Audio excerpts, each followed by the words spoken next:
tarde, meus amores, dando continuidade à nossa semana de revisão. Hoje, quarta-feira, vamos fazer a revisão de português.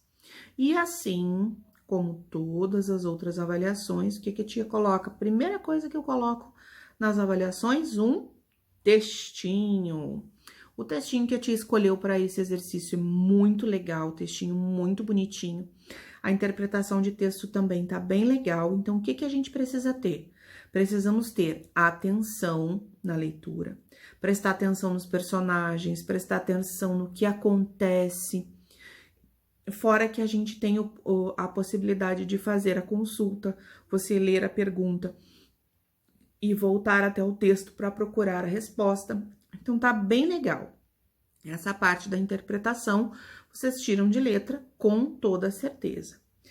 Outra coisa que nós vamos revisar para o nosso exercício avaliativo são o quê? São os pronomes pessoais. Eles vão aparecer, ó, aqui embaixo.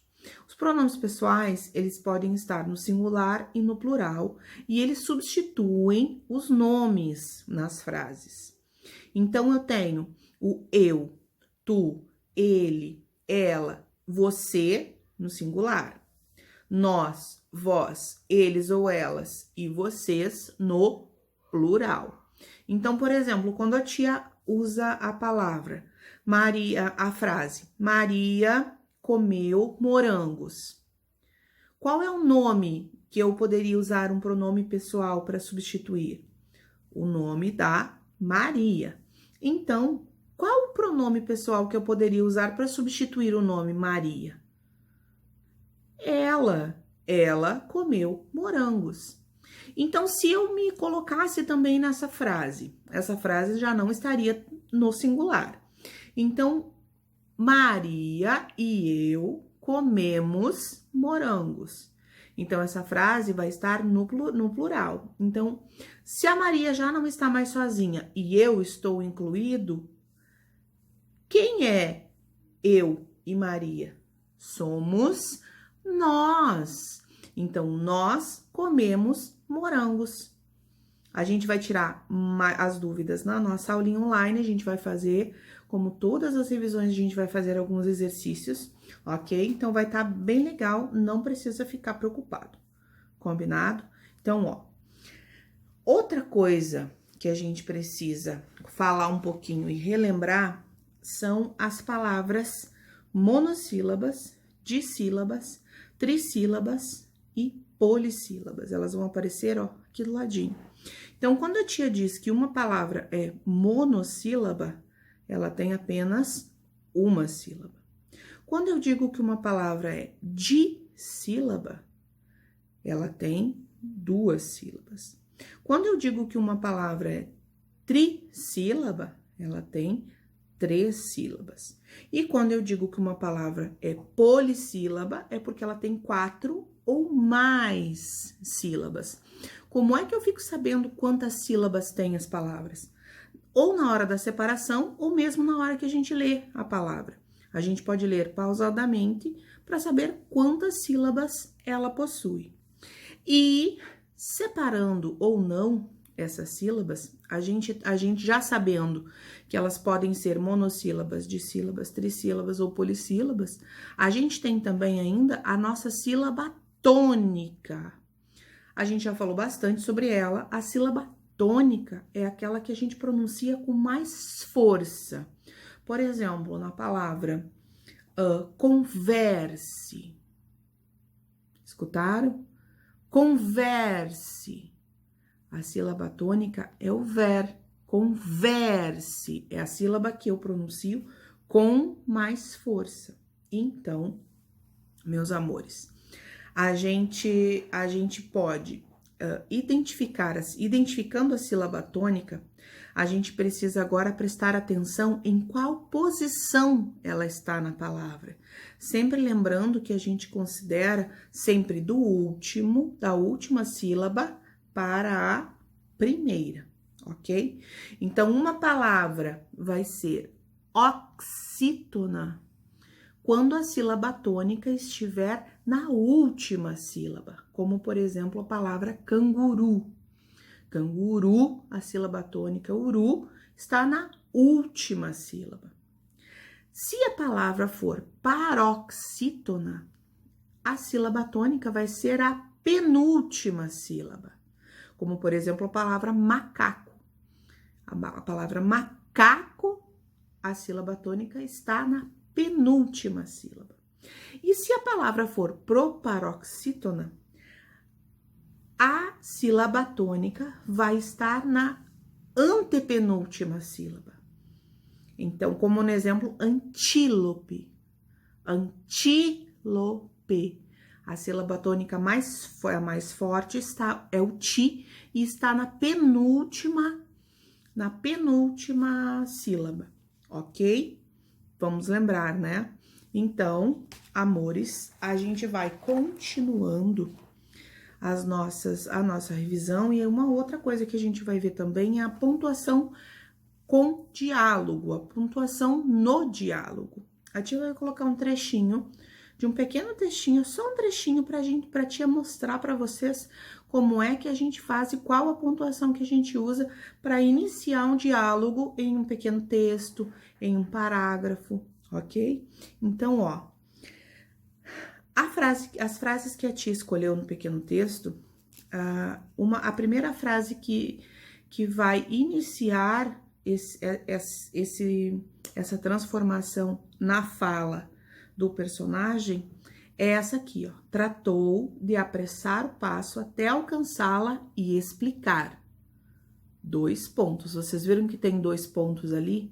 Os 2 pontos, o que eles fazem? Eles anunciam que o personagem vai falar, ou que um dos personagens vai falar. Então, quando eu coloco no final da frase os 2 pontos, eu estou anunciando que o personagem vai fazer uma fala.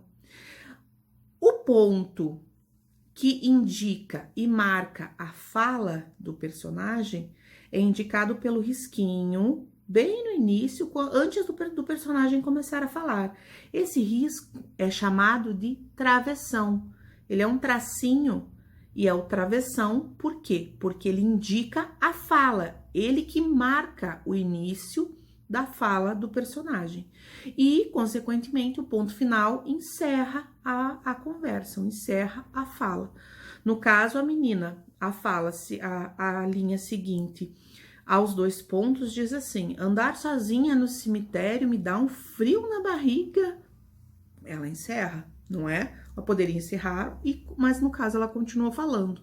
Mas o que a tia quer que vocês prestem atenção e lembrem é que quando a gente vai fazer a fala de algum personagem, quando a gente está escrevendo algum texto, a gente tem que marcar esses 2 fatos.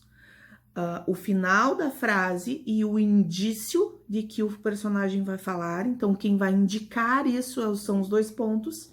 E a fala do personagem, que é marcada pelo travessão, ok? E aí, meus amores, a gente vai ver também o emprego do S e dos 2 S's. A gente faz para reconhecer quando a palavra é escrita com S ou com 2 S's, a gente pronuncia a palavra e presta atenção no som que a letra S ou os 2 S's teriam nessa palavra. Como, por exemplo, a palavra casa, que vai aparecer ali. A gente já sabe que a palavra casa é escrita com um S só, mas prestando atenção, a tia vai usar a palavra casa. Que som tem a letrinha S? Som de Z. Ela está entre 2 vogais e tem som de Z. Então, isso significa que a palavra é escrita com apenas um S. Quando o som da palavra, do S, no caso, tem som de S mesmo, como, por exemplo, girassol, girassol, tem som de S mesmo, então são 2 S's.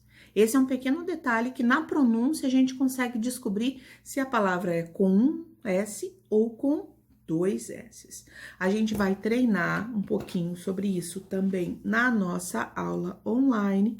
Vamos fazer alguns exercícios tá bom? E qualquer dúvida a gente tira na nossa aula online. Outra coisa que a gente precisa lembrar também é que a gente viu, já sabe, que as palavras monossílabas têm apenas uma sílaba. E as palavras monossílabas, elas são divididas em dois tipos. As palavras monossílabas átonas e as palavras monossílabas tônicas. As palavras monossílabas átonas, elas são pronunciadas com menos força e elas não são acentuadas, como por exemplo, se, mas, quem, ok? Elas são pronunciadas com menos força e não são acentuadas.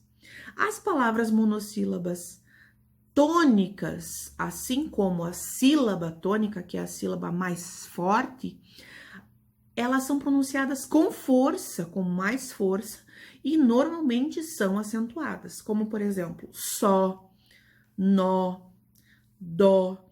Então, essa é a diferença entre as duas. A átona é pronunciada com menos força e não é acentuada, e a tônica é pronunciada com mais força e é acentuada. Então, voltando, a gente vai fazer exercícios para tirar todas as dúvidas. Qualquer coisa, chama a tia lá na Agenda Edu e nos vemos na nossa aulinha online. Ok? Um beijinho e até!